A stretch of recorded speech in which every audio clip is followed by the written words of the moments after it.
Hello there friends and welcome. For today's BG3 guide we have a very fun and quite thematic build, one that's all about being drunk, that's right. As drinking alcohol is what will unlock your true potential. Thanks to all the drunk boosting gear we have in the game, especially the punch drunk bastard GREATCLUB.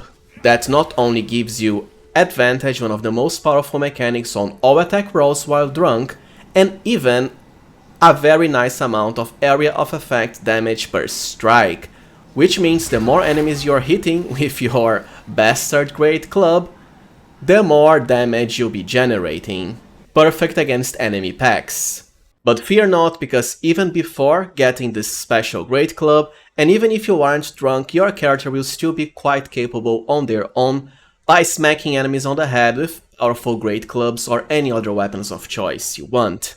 So without further ado, let us get into our Drunken Master GREATCLUB build, first with character creation. When it comes to race, it's as always the same choices for melee characters: Wood Elf or Wood Half-Elf for higher movement speed, or Githyanki for higher skills pretty much, even Halfling, so you won't miss when rolling a 1. For class, however, well, you have two options here. You can of course go with the classic Monk, which does fit a tavern brawler drunk type of character. But if you go with Monk, there's not that much synergy with the best drunk gear in the game, the punch drunk bastard GREATCLUB, as it is a two-handed weapons and monks are far better suited at unarmed or one-handed weapons only.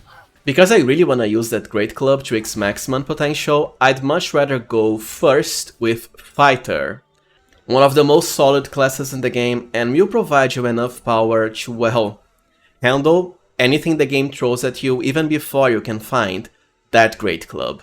For fighting style, great weapon fighting of course for more two-handed damage. And as far as your stats, strength is the most important one, so 17 and assign a +2, followed by a +1 to dexterity, and ideally 16, so dump intelligence, wisdom, charisma, you are a drunkard after all. Not much for mental faculties. So you can start with 16 dexterity, enough for, well, great initiative, and even higher armor class later if you prefer. 14 constitution is more than enough. And you might as well start with, let's say, 10 charisma or spend the remaining points anywhere else.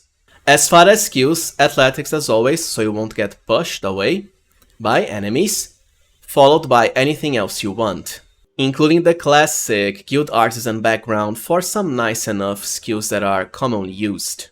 The second level means action surge, always amazing, especially for honor mode, followed by your subclass selection at level 3. Well, if you want to play this character from the start, then Battle Master is the way to go. On the other hand, if you only care about late game power, let's say you are respecking, I'd go with Champion instead in that case for more critical range, as later in the game is when you can stack critical hits to the max. But for early on, Battle Master definitely. And then for your maneuvers, Precision Attack for higher 2-hit chance, followed by Riposte for a free attack if needed, and Evasive Footwork for more defensive capabilities. Everything you need early on. For the first feat, as always, either Alert for higher initiative, but most importantly, if you want more damage, Great Weapon Master is the way to go. If you went with Monk, then well, you kinda need Tavern Brawler. Another reason I prefer to keep this character as a no-monk, because you don't really have the space for both Great Weapon Master if you wanna use the GREATCLUB, with Monk, unarmed punch attacks, and Tavern Brawler. I'd rather Great Weapon Master now, at least for the main character. Level 5 means an extra attack, always amazing. And you might as well remain a pure fighter now for the extra feat at level 6, in which case either Alert or a +2 to your strength. For level 7 you can go with any other maneuvers you want, but ideally the ones that have on-hit effects like Trip. I'd still remain a fighter, but later we'll be respecting this character anyways. So for level 8, let's go for ability improvement and max our strength. Any other maneuvers at level 10? And at level 11 you have two options.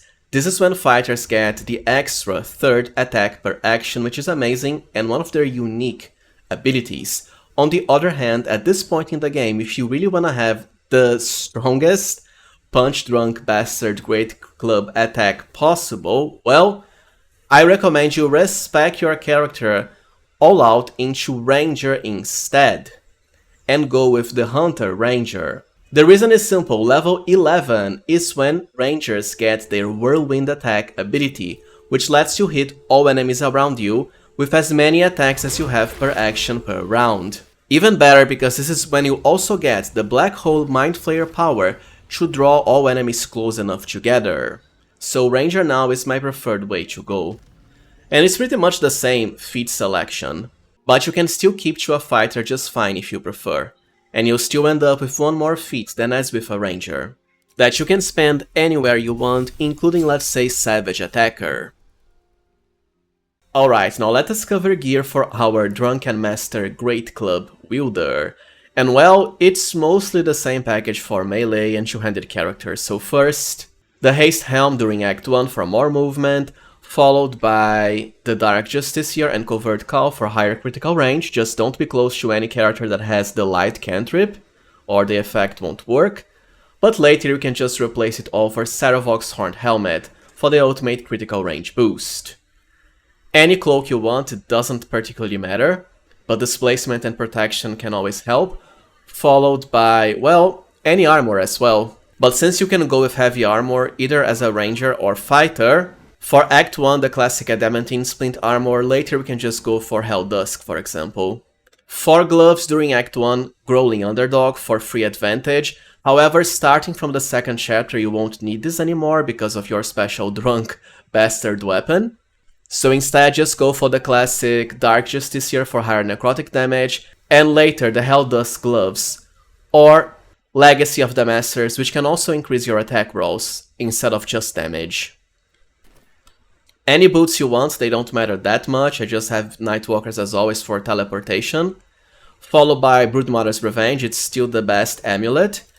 However, later, during Act 3 only, you can also equip the Amulet of the Drunkard, which does have synergy with your build, it's just that by the time you get it, it won't make much of a difference. But anyways, it does let you regenerate hit points while drunk, and also increases the duration of your drunk status by 5 rounds, which is the best part to be fair, as by default, it only lasts for 2 rounds.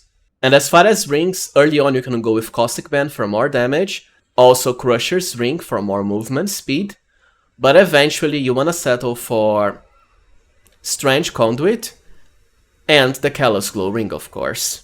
Thankfully you will not need the Risky Ring at all in any part of this game, so leave it for another character. Now let us cover weapons and consumables. The main star of the show for any drunk build is of course the Punch Drunk Bastard Great Club.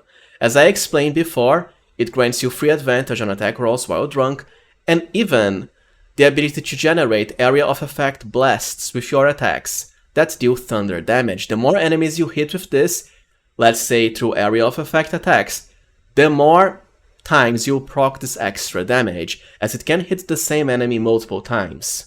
You can only find this during the second act, however for Act 1, you can either go with normal Great Clubs, you can buy them from Daemon at the Druid Grove, or the classic Jorgoral's Great Sword, if you want to move away from the Great Club theme.